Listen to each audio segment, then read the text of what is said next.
Words of Sri Aurobindo from the book The Mother, from the collective works of Sri Aurobindo, volume 32, page 227, topic The Mother's Force, subtopic Conditions for the working of the Mother's Force. Sri Aurobindo says, when you can receive the Mother's peace in the mind and heart, it will act on the vital also and calm it. Once the vital is calm, then force can be there in it and give it the strength. Let me repeat. Sri Aurobindo says, when you can receive the Mother's peace in the mind and heart, it will act on the vital also and calm it. Once the vital is calm, then force can be there in it and give it the necessary strength. There is no intention of test or ordeal, but for the mother's force to act, certain conditions are necessary. There must be a certain acceptance, a will steady and persistent to reject what comes in the way of her action and to receive her force alone. Sri Aurobindo says, but why should you be always thinking about others and thinking about your past? You have very little to do with others now, and it is no use thinking only of the past. Leave them everything to the mother to deal with and forget all that. Sri Aurobindo says, if ego sense comes back upon you so strongly, it must be because something in you admits it. The mother's force is there always, and it can help you to get rid of these things. But you, on your part, must have the faith and sincerity to accept the mother and put yourself entirely on her side so as to make it possible for the force to work with effect. When bad thoughts come, you must reject them, not assent to them in your mind, not give voice to them in your speech, not believe in them or their suggestions. These things cannot vanish in a day, but if you do like that, they will diminish and lose their power to lay strong hold of you and disturb you, and in the end they will disappear. Question. I wish to become ceaseless in aspiration. I feel that it is the mother's force that is aspiring in me. But if the mother herself does not increase my aspiration through her grace, how can I become ceaseless in it? For the Sri Aurobindo says, it is true that it is the mother's force that aspires in you, but if the personal consciousness does not give its assent, then the force does not work. If the personal consciousness ceaselessly looks for the divine and assents to the working, then aspiration and the working of the force becomes also ceaseless. Next subtopic, discrimination and the working of the mother's force. Sri Aurobindo says, it is dangerous to think of giving up all barrier of discrimination and defense against what is trying to descend upon you. Have you thought what this would mean if what is descending is something not in consonance with the divine truth, perhaps even adverse? An adverse power could ask no better condition for getting control over the seeker. It is only the mother's force and the divine truth that one should admit without barriers, and even there one must keep the power of discernment in order to detect anything false that comes masquerading as the mother's force and the divine truth, and keep too the power of rejection that will throw away all the mixture. Sri Aurobindo says, keep faith in your spiritual destiny, draw back from error, and open more the psychic being to the direct guidance of the mother's light and power. If the central will is sincere, each recognition of a mistake can become a stepping stone to a truer moment and a higher progress. Question. How to recognize that a particular thought, feeling, or impulse to action has come from the mother herself and not from any other universal force or anything else? If it is apparently a false from the falsehood, it can be recognized as such, but there are many others of a different character, and sometimes one goes on thinking that they are prompted by the mother from within.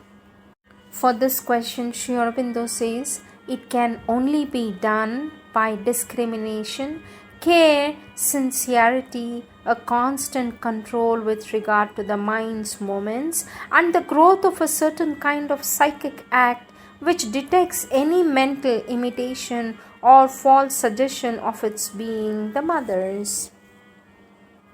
Next question. About my weaknesses, you have mentioned the inertia and the fundamental resistance in the consciousness.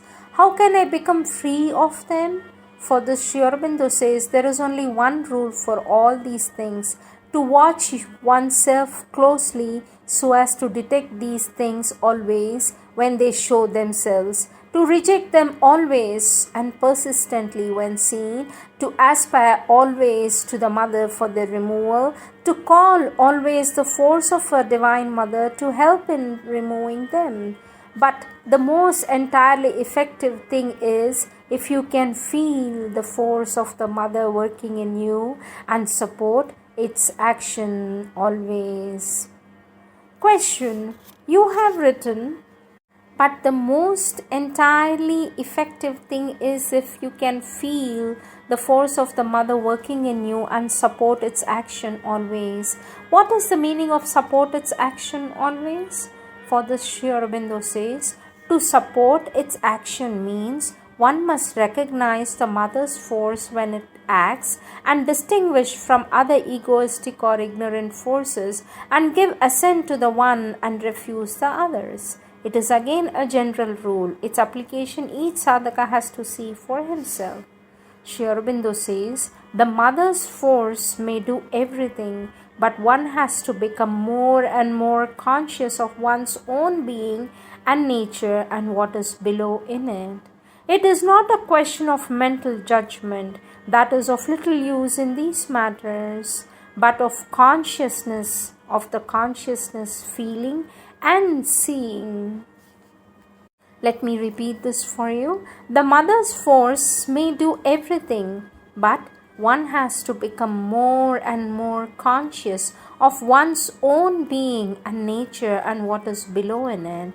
It is not a question of mental judgment, that is of very little use in these matters, but of the consciousness feeling and seeing.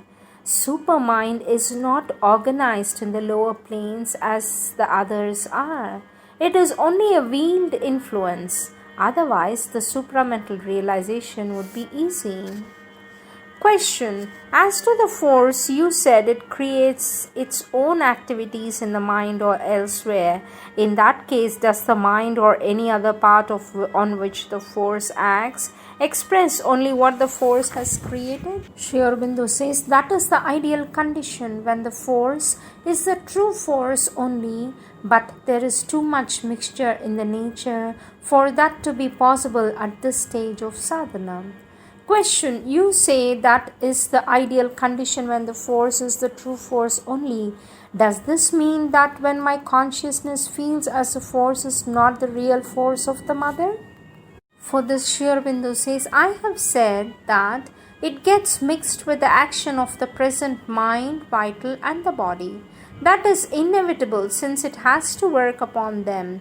It is only after the transformation that it can be fully the mother's force with no mixture of a separate personality. If the divine force in all its perfection without mixture were to act from the beginning, not taking any account of the present nature, then there would be no sadhana, only miraculous substitution of the divine for the human without any reason or process. Next subtopic, mental knowledge and the working of the mother's force.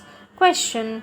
During the evening meditation, my mind tries to become conscious of the thoughts which the mother brings down. Is it the right activity? For this, Sri Aurobindo says, it is not altogether the way. If the mind is active, it is more difficult to become aware of what the mother is bringing. For this, Sri Aurobindo says, it is not altogether the way. If the mind is active, it is more difficult to become aware of what the mother is bringing. It is not altogether the way. If the mind is active, it is more difficult to become aware of what the mother is bringing. It is not thoughts she brings, but the higher light, force, etc.